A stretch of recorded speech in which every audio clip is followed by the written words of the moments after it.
All Access, an inside look at what it takes to operate Iowa's largest entertainment and convention facilities. This is Iowa Events Center All Access from Iowa Everywhere.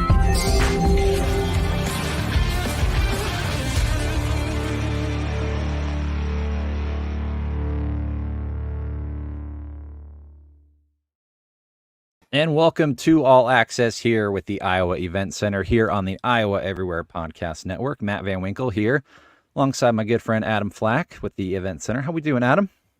Doing great, man. It's been a busy stretch here since the holidays and wrapped up the Iowa caucus. I haven't seen a political ad on TV this week since Monday night, and so the things are good. Yeah, gosh, since we probably last talked, we've had 2 feet of snow move in. Handful of political candidates and the media stormed through the event center. You guys, that was pretty cool that you got to host the media center there at the convention center. Yeah, we don't take it for granted, right? It's first in the nation, Iowa caucus. I mean, it's really fun. The snow threw a wrench in all of our plans for a bunch of different events. You know, that weekend alone, we had Chow's Gymnastics, we had World's Toughest Rodeo, and then we hosted the Media Filing Center. So it's pretty cool to see 1,000 members of the media from all over the world come in and into Des Moines for the week. Funny story, I fielded probably a dozen calls from international media outlets that wanted to attend and cover World's Toughest Rodeo that weekend. All because they were here for the caucus. They don't have a rodeo in their country. They really wanted to kind of show a slice of American life.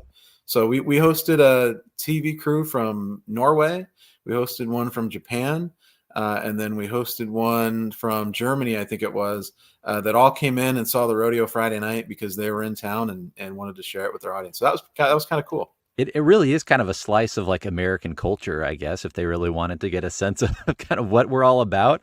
That's kind of fun. That's really cool. I wonder what they thought of it. I don't know if you got to talk to them afterwards, but I'm curious to see the segment. We gave them a whole behind the scenes tour. So the rodeo took them back a house to see, the bulls and the bucking broncs and showed them everything. They got to sit on a bull and record that. So they had all had a great time before the rodeo even started. We had one crew that got there a little bit late, and I met them at the door, and it was interesting. The first thing they said to me was, "We didn't miss the national anthem, did we?"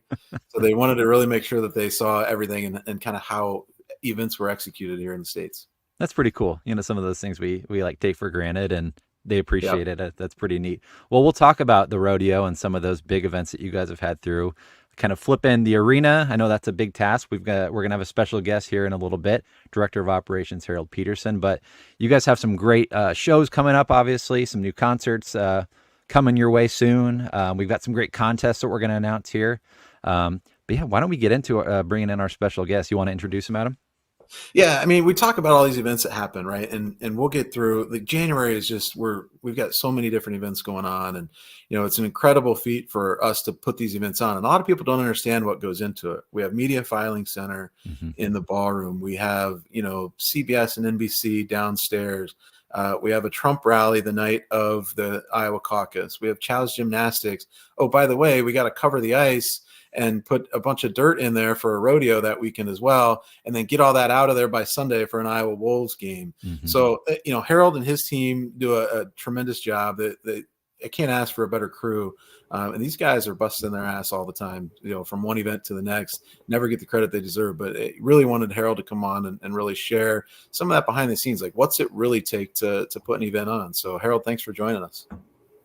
Thanks for having me. So talk about your team specifically. Who is involved with your team in making, events like that possible here at the Event Center?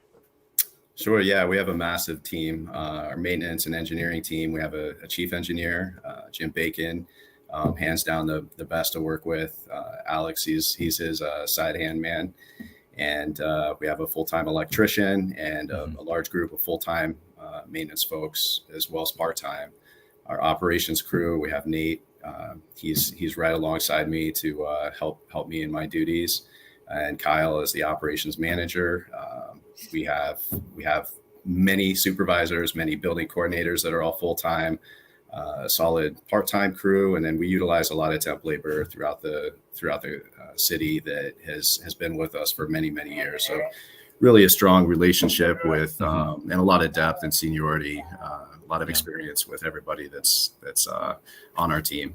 Strong IT team as well. Mark Gamble leads the charge there, and he has a couple awesome IT techs. So yeah, just a ton of coordinating that needs to happen in preparation for caucuses. We have this will be our second time that we've had the filing center in the ballroom. So we've had that experience and been able to, tweak things that we knew from last time that we've had it. So that was a benefit going into it, but we really did just have a day to kind of flip from Fox News town hall event here at the Iowa Event Center. So that was a live event with Trump. They were here for 3 days, and then just to turn that in one day for media to start showing up was quite the feat that we were able to tackle successfully. Cool. That's awesome. So Harold, that's a great look at your team, and the team is huge and a lot of coordination that goes into it. But maybe talk briefly just about there's multiple events going on and the coordination in the meeting. So it's your team that has to get in and really do the setup and tear down, but there's so many other people involved. And when did we start meeting, for caucus and go through some of that setup? Sure, absolutely. So we've been meeting for caucuses, a couple months before, having weekly meetings, just with all departments involved, just getting into the nitty gritty, seeing what we needed to order as far as generators and power and extra equipment needed to handle massive numbers of national and international media to be on site. And just coordinating, how that setup is going to look best to work for angles and shots for all of the media to make sure everybody has a good angle and a good view in there.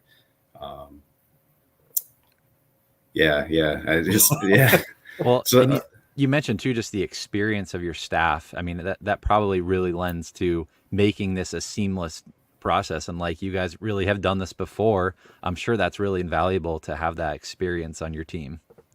Yeah, absolutely. I mean, a big thing to be successful is, just taking a lot of notes every time that we host. No matter what event we have, we're constantly, assessing, taking notes from, how things went when we had those events, but then also just like looking, keeping those for future and as a resource for 4 years down the road when we are going to do it again, where our memories might not be quite as sharp, but those notes help bring back a lot of memories and what we need to do to be successftle. Almost makes me think of like the NCAA tournament. Like you guys have hosted that before. You guys, I'm sure you've taken notes on that, how things work, what things didn't work.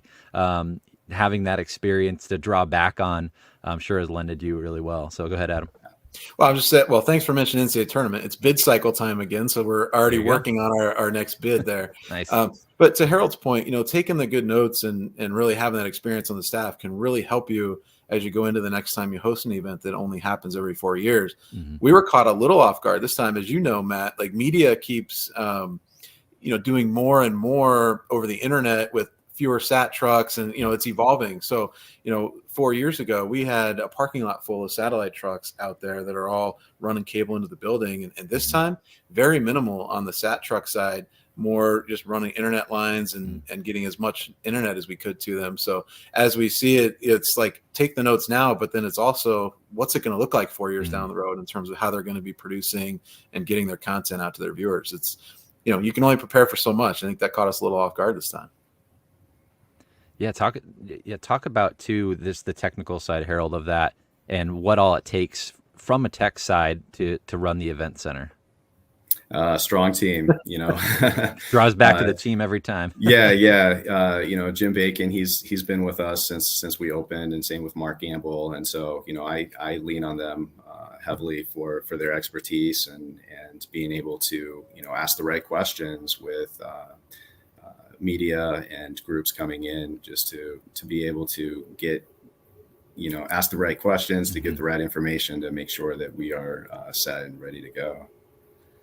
So from computers and technology to dirt, I want to flip to the complete opposite of technology, bringing in dirt for the rodeo, right in the middle of winter. I want to know what that process was like for your team. Obviously you have the Wolves and the Wild going on so to be able to flip from that to the rodeo that you guys just had, what went into that process? Sure. Well, first of all, I'd just like to point out that like we had a really mild December. So, we were crossing our fingers that, going into the rodeo and bringing that much dirt in would, that stretch would continue. We weren't quite so fortunate, and sub-zero temperatures into the teens, below zero. So, that makes it difficult to, keep the building warm when we have the building wide open and, 40 to 50, dump trucks of dirt, coming in to load in for the rodeo. We had a new contractor this year for dirt too. So we had some meetings ahead of time just to kind of help prepare and make sure that they had all the information that they needed and make sure expectations were laid out. And with the cold temperatures, we did have some equipment failure as far as, getting the gates loaded out. We also, had some of the fleet of dump trucks that weren't starting because of the cold temperatures. So the biggest challenge there is, right, we have like a Wolves game the very next day with doors at 2 p.m. With the game at 3. So, we were hoping to have the dirt out by 5 a.m. 9:30 rolls around in the morning and the dirt is just getting out. So 4.5 hours to get the Wolves set up and ready to go for their game was quite the challenge. We were able to start on the basketball floor earlier in the morning as the dirt was coming out, but had that down by 9 a.m., which was quite the feat. We beat the dirt out with that. But yeah, it was just it was all hustle, all hands on deck. Everybody coming together and keeping the communication open with, the Wolves and leadership to just ensure that, we're still tracking and able to pull it off. But Harold, it's always fascinating to me. And I've been at the building since it opened in 2005, but just that ice went down in September, right? So the hockey ice went down and that's going to stay until April. A lot of people don't understand that underneath that dirt, we're having to protect the Iowa Wild's home playing surface, and we got to keep that right. So maybe walk the audience through, it's not just, the dirt comes in and the dirt comes out, but what pre-prep do we have to do to protect that ice? And then what's that whole process? Like, flipping from a basketball to hockey. I mean, the ice is always there and people don't understand that. So what's involved in that process to even prepare before the dirt ever gets to the building? Yeah, sure. So yeah, as you mentioned, the ice is in for the season, the entire season. So anytime we have, a concert or a basketball game, or really any other event, we're covering that with some ice decking. It's about 1 inch thick, and it comes in 4 by 8 sheet panels. And so we're just interlocking that system together, and it insulates the ice. So beyond that, for like a dirt show, like the rodeo or Monster Jam, we'll cover that with plastic, and then we'll lay down plywood on top of that. So there's multiple layers of protection just to protect that ice. Once the plywood's laid down, then we have the dirt trucks, company come in and start, loading all that dirt on the floor. Awesome. And it's a lot better when the Wolves schedule an Iowa State Fair day for the day after the rodeo, because that, we pre-smell the room with the rodeo for them. So it works out great. Absolutely. Goats on the concourse, and you have that state fair smell for sure. People from Iowa just have to come to expect that. Right. So how long will that dust be falling now, Harold? So we've got, obviously with bringing dirt in and out, there's dust in there, and your cleaning crew obviously has their work cut out for them here probably for the next few weeks, right? As that dust continues to fall from the ceiling. Yeah. For a few days, you got to condition the space and still have some exhaust.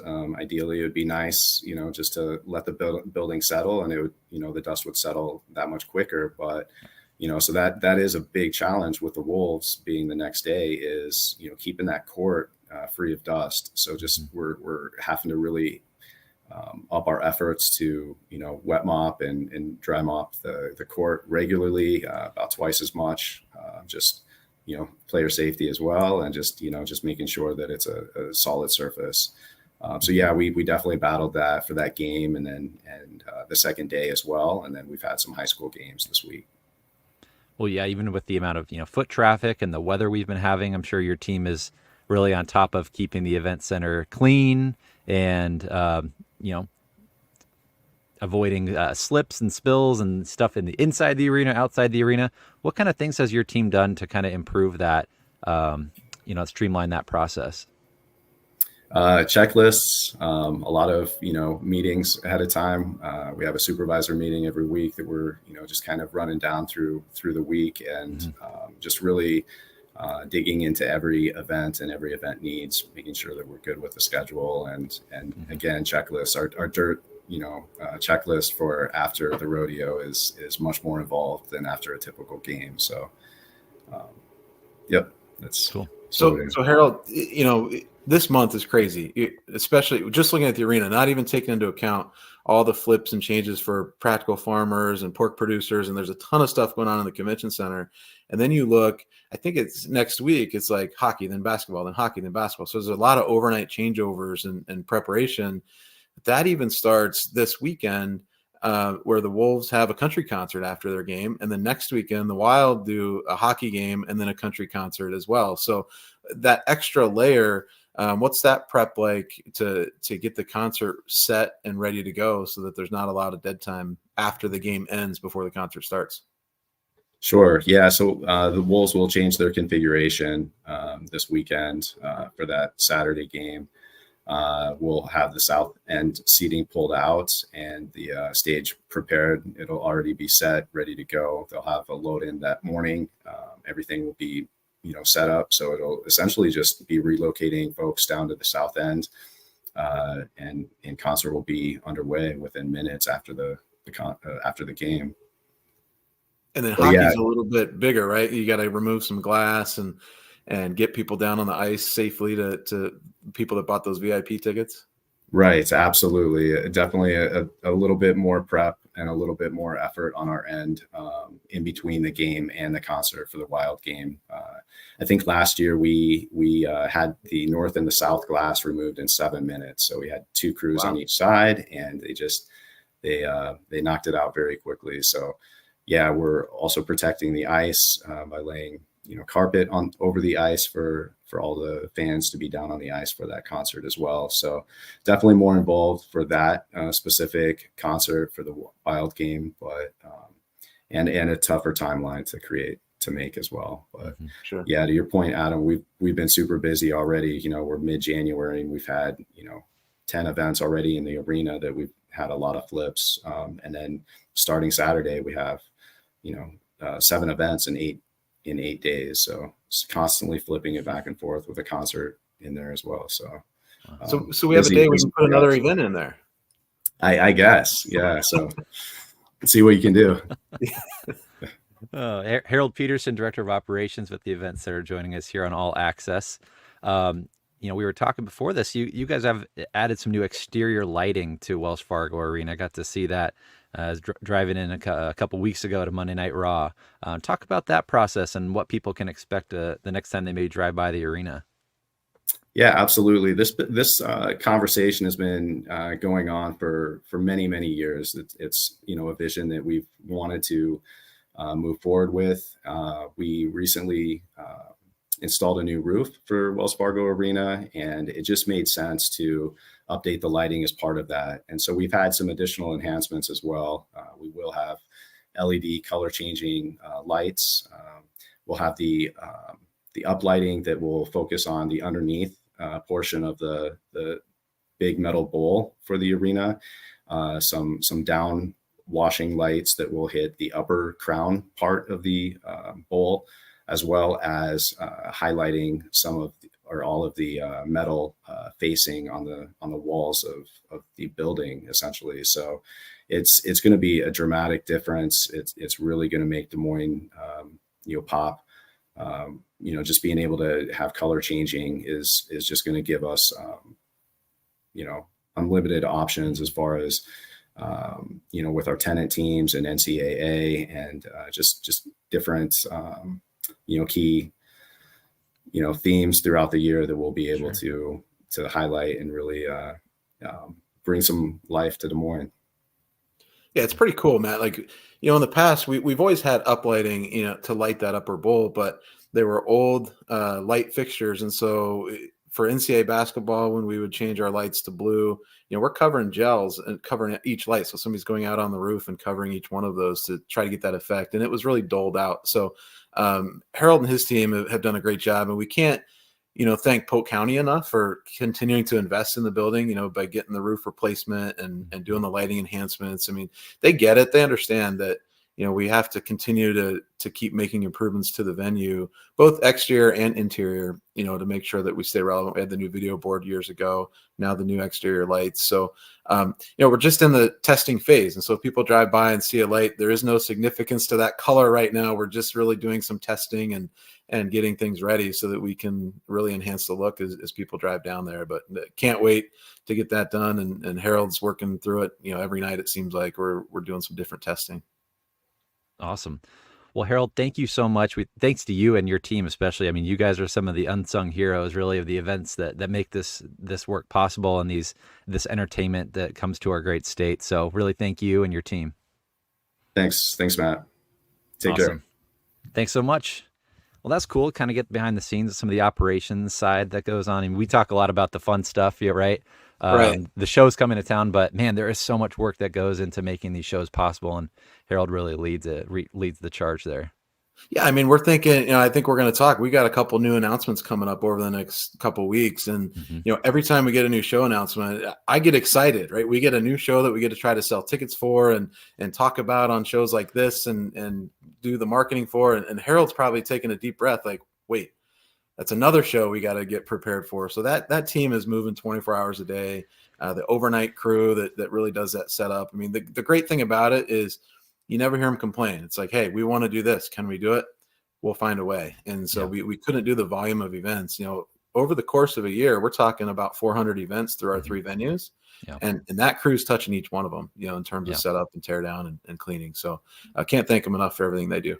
Absolutely. Well, we mentioned it. You guys have some shows coming up. Next week, you've got a big music act coming, Disturbed, the Take Back Your Life tour, Thursday, January 25th. Man, the Rock's coming back, right? Yeah. Not Dwayne Johnson, Rock in general. Sorry. No, it's rock music. It's always a different energy in the crowd, and so it's been since we had Globetrotters, but we haven't had a concert or a real high energy live entertainment since WWE back in December. And so getting Disturbed in there next Thursday is going to be a great night. And then we roll into some country shows as we go throughout, and state wrestling tickets just went on sale. So we got to start talking about high school events here soon as well. But when the calendar's filling up for January through June, and stay tuned next week. We might be able to talk about a couple more shows that are going to fit some holes in that calendar. Awesome. Cool. Avenged Sevenfold coming March 15th. Man, that's a band that I think I learned about through Guitar Hero. Really? Yeah, they had a great song on Guitar Hero back in the day. So that would be a really fun show to go to and watch them. They seem like just a really high energy type band. Absolutely. Kind of a metal band. Man, and you think of metal in this state, like Slipknot, right? There's some great metal history in this state, so a lot of metal fans, I'm sure, in Iowa will be coming to the show. Yeah, and that show it's a package. So there's 3 bands. You get Avenged Sevenfold and a couple others as well. And so something for all rock fans, hopefully, and come out. It's a good ticket price on a good night. So March 15th, we'll see you down. We talked a little bit about this last time with Sam Summers from First Sleep, but Fall Out Boy coming back April 3rd. Man, another band that just has a ton of energy, a lot of fun, and they've been going for a long time. Still going strong, Fall Out Boy. Yeah, I still can't get over the fact that they slept at his house when they were here that first time wild? in Des Moines. I mean, that was a pretty crazy. If you missed that episode, go back and look at it. But there's actually, go ahead. It gave us a great peek behind the curtain of Fall Out Boy. But again, that's a band that you talk about high energy. You come into that show, and they were here a few years ago. It was my son's first concert. Nice. So looking forward to seeing them again. There's some great, if you go on YouTube, you can find some old video of them playing House of Bricks in Des Moines. I don't know if Really? anybody remembers that in East Village. Yeah. House of Bricks, I think was one of their first places they played. Same, I think was mentioning that, played some really small venues back in the day. But yeah, there's a cool YouTube account that just has like old concert footage that people have just like submitted and they just like archive it. So Oh, wow. yeah, yeah, kind of fun to go and check those out every once in a while. Um, we mentioned another one, Kane Brown, coming April 18th. He was just nominated for the People's Choice Award, Country Male Artist of the Year, along with another artist coming to Wells Fargo Arena, Zach Bryan. We'll get to that in a minute. But Kane Brown coming April 18th. Man, he is really taken off in that kind of that country pop scene, right? He has, great show. I've heard a lot of people talk about wanting to see his show, and Mm-hmm. I think we'll probably have a contest here coming up soon around Valentine's Day Mm-hmm. with Kane Brown. So looking forward to that one. And good openers there too. So seeing that show, coming April 18th.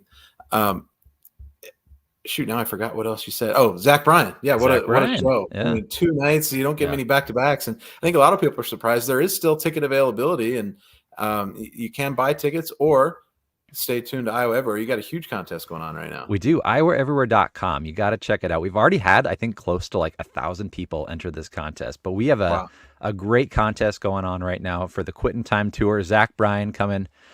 April 25th is the show that we're giving we're giving 4 tickets away to 3 different winners. So, but it's not just the tickets. We're giving you access to a suite for the show on Thursday with food and drinks provided, and you get to hang out with the Iowa Everywhere team at that event. So it really a cool contest.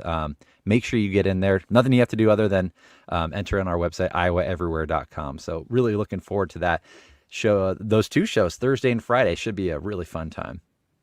Yeah, it's when we started talking about that show and had the opportunity to potentially do a second one, we're all just hoping because we had the Garth Brooks deal with 6 shows and that was awesome. But for another show to have the demand in Des Moines to be able to do 2 after being here a year earlier in Hinterland, it shows the popularity, and he's already doing stadiums. And so to have him in Des Moines, we're lucky to get him back here so soon while we know he's doing stadiums as well. Once you go to a stadium tour, you kind of stick to stadiums. Yeah. But still coming here for 2 and looking forward to working with you guys on that for April 25th. Yeah, he's one of those others that are nominated for the People's Choice Award, Country Male Artist of the Year. He's really in that interesting genre of like alt, I would call it alt country maybe, where he's not true, hard and true country, but man, he's kind of blazing his own trail almost in his own genre in a way. Yeah, a little bit different. Would you call him folk at all, or folk, sure. kind of folk country maybe? I don't know. Yeah. I'm not a huge music guy, but he's great a little different. instrumentals. That will be a great show just to appreciate the art of music, I think. It's just a lot of strings, great vocals.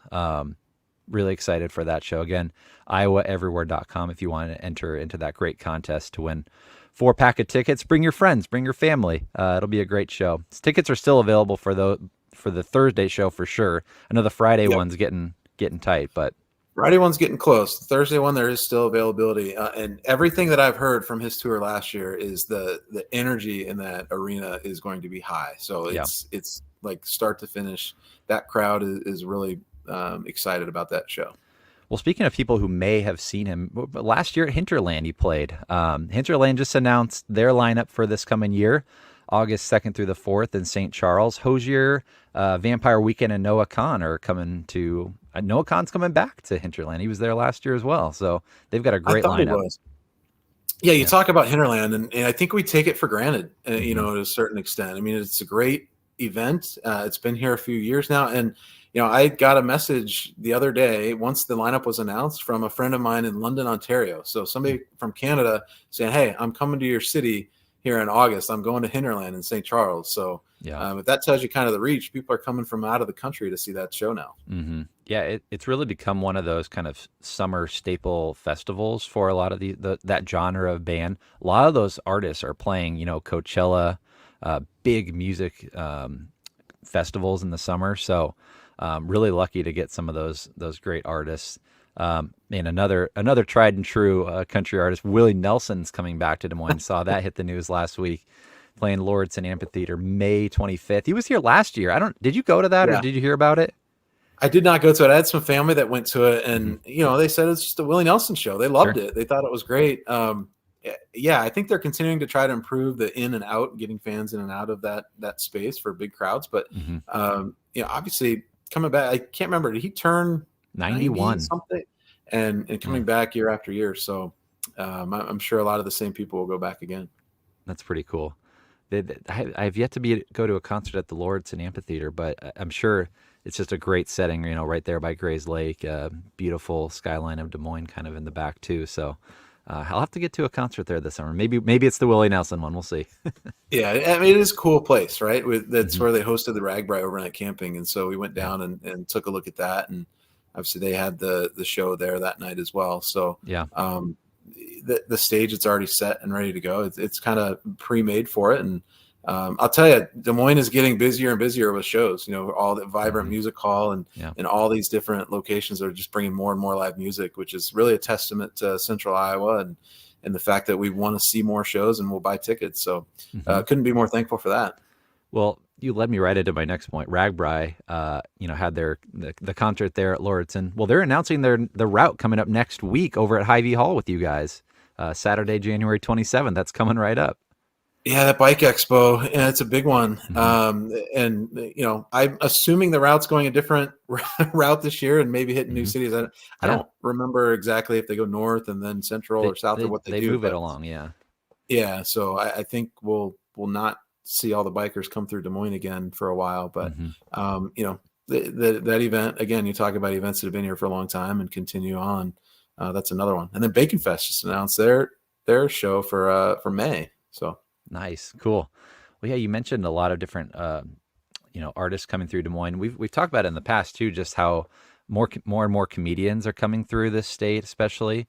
I was checking out Hoyt Sherman is getting quite a few new comedians coming through. That's a really unique space and really a good space for those kind of the mid-sized comedians. Dimitri Martin's coming in January. Kathy Griffin will be here that next week. Ari Shafir, and one of my favorite shows from when I was a kid, Whose Line Is It Anyway? They've got their touring show that comes through. They're coming in May. So a lot of great shows coming to Hoyt Sherman too. Yeah, I was a big fan of that show growing up. I think they just hosted Joe Gatto maybe January around the same last weekend, I think. So yeah, they've got comedians. I mean, you talk comedians, Cat Williams. I don't think there's a comedian that's made more headlines than him over the last couple of weeks, and he will be in our space in May. So, stay tuned. We're hoping to book more comedians as we move forward. And of course, Sebastian Maniscalco come in at the end of the year. That was another big one you guys announced at the end of last year, right? Yeah, it's hard to even remember that's on the calendar. It's still so far away, but love it. Yeah, he went on sale a year early just based on the national tour. They announced the whole thing. So I believe he's closing his tour down in Des Moines December 15th. So hopefully he's got a few extra jokes for closing the tour that you can try out on our crowd. Yeah, for sure. Well, you mentioned it. You'll have a couple show announcements coming next week, so make sure you stay tuned for that. Man, you guys are really filling up that. You guys have filled up the first half of the calendar. Now you're going to start filling up that later half, right? Got to work on July through December now. So we're still trying to fit a few in before the end of our fiscal year, which is the end of June 30th. But I think you'll see some announcements for the spring and then summer, and then as we head into the fall as well. So stay tuned. We'll hope to have some new announcements now that all the touring acts or all the management's back from the holidays. They're ready to get back out on the road. Sounds good. Well, for Adam Flack and Harold Peterson, thank you so much for tuning into All Access presented by the Iowa Event Center here on the Iowa Everywhere Podcast Network. We'll see you next time.